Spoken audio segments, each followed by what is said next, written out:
Aqui há um texto em 1 Coríntios 14, logo nos 2 primeiros versículos, que diz o seguinte, olha aí esse texto.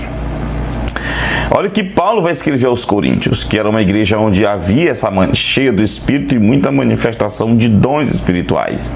O Espírito se manifestou de várias formas, né, com o seu poder, apesar de ter os seus problemas, a igreja de Corinto. Olha lá, versículo 1.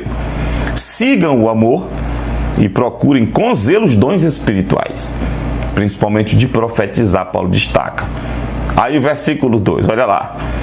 Pois quem fala em línguas, lembra que eles falaram em língua lá? Atos 2, versículo 4. Quem fala em língua não fala para as pessoas. Pegue sua Bíblia, qualquer versão, vai dizer não fala a homens, mas para Deus. Fala para Deus. Ninguém o entende, pois por meio do Espírito fala mistérios. Aí complicou. Se a Bíblia tivesse terminado lá, nenhum problema, nenhuma complicação. Mas não terminou em Atos 2, continuou. E olha que vai dizer aqui, ó, quem fala em língua não fala para homens. E se alguém fala, mesmo recebendo a capacitação do Espírito sobrenatural, alguém que não fala nenhum tipo de idioma, além do dele, por exemplo, eu aqui falo português, só falo português, eu não falo um segundo idioma. Ou você aí que só fala um ou dois, aí vem um outro idioma. O Espírito Santo capacitou. Se você fala esse outro idioma capacitado pelo Espírito, você está falando a homens. Pode não ser da sua nação. Pode não ser um idioma conhecido seu, mas você está falando a homens. Está aqui o texto. Eu disse que a gente ia provar, mostrar com o testemunho dessa escritura. Não do doutor fulano, do livro de que alguém acha, pensa, credo religioso, doutrina de denominação, não. Que a Bíblia diz, ó. Pois, e não é só esse. Pois quem fala em línguas, versículo 2, não fala para homens, pessoas, mas fala para Deus. Ninguém o entende. Ninguém, aqui está falando de nenhuma pessoa entende. Lá entendiam. Tanto é que eles se admiravam, Atos 2. Como estamos vendo, testemunhando, claro, e ouvindo. Além de ouvir, eles viam. Era um testemunho claro.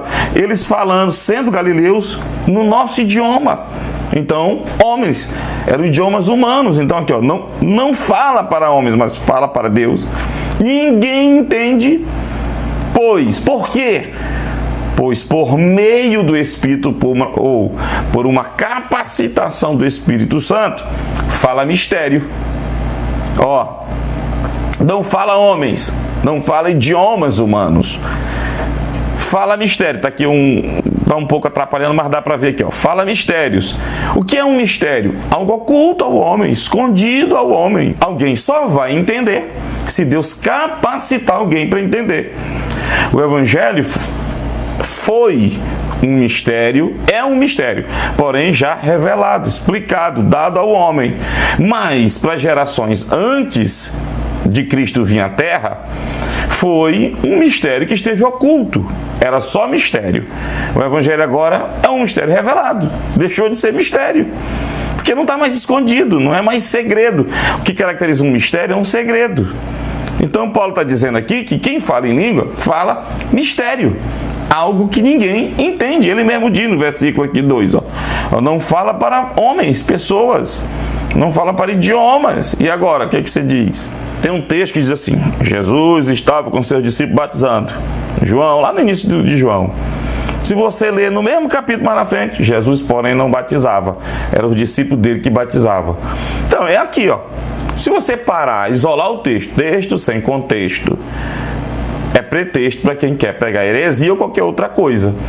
Então, o contexto são as Escrituras. O Atos 2, eu disse, se a gente parar ali, não tinha dúvida que eram idiomas humanos. Aí eu sei, quando chega em 1 Coríntios, Paulo vai falar do tema, do assunto das línguas, e vai dizer isso aqui que você está acabando de ver. Estou mostrando para vocês como as Escrituras mostram.